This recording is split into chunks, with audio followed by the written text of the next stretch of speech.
Hello everyone, স্বাগত সবাইকে। চলে এলাম আরও একটি দারুণ এক্সাইটিং রেসিপি নিয়ে। দেখতে হবে শুরু থেকে শেষ পর্যন্ত।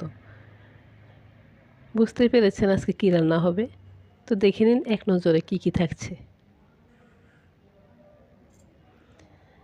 তো চলে যাব সরাসরি রান্নায়।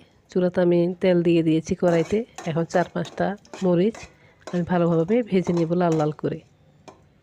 ভাজা হলে আমি এক পাশে রেখে দেবো। এগুলো উঠে সে একই তেলের মধ্যে মেথি দানা দিয়ে দিলাম, দিয়ে দেবো ছোলা বুট।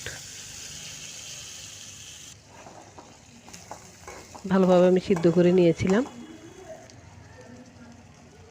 এখন দিয়ে দিলাম স্বাদ মতো লবণ, ভালোভাবে কষিয়ে নেব। আর এখন দিয়ে দেব গোলানো মশলা। তো এখানে মশলাগুলোর মধ্যে থাকছে হলুদের গুঁড়ো, মরিচের গুঁড়ো, লবণ, জিরের গুঁড়ো, ধনের গুঁড়ো এবং আদা রসুন পেস্ট। ভালোভাবে কষিয়ে নিতে হবে।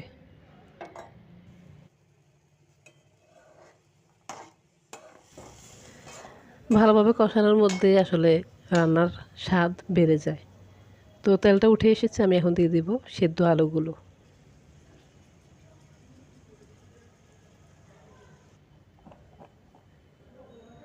আলুটা আমি এভাবে ভেঙে নিয়েছি, আপনারাও এভাবে ভেঙে নেবেন। ছোলা বুটের সাথে আসলে আলুটা মানে কি বলবো, একে অপরের সাথে আঙ্গাঙ্গিভাবে জড়িত। আলু ছাড়া আসলে ছোলা মজা হয় না। তো যাই হোক, এখন দিয়ে দিলাম আমি লাল মরিচ।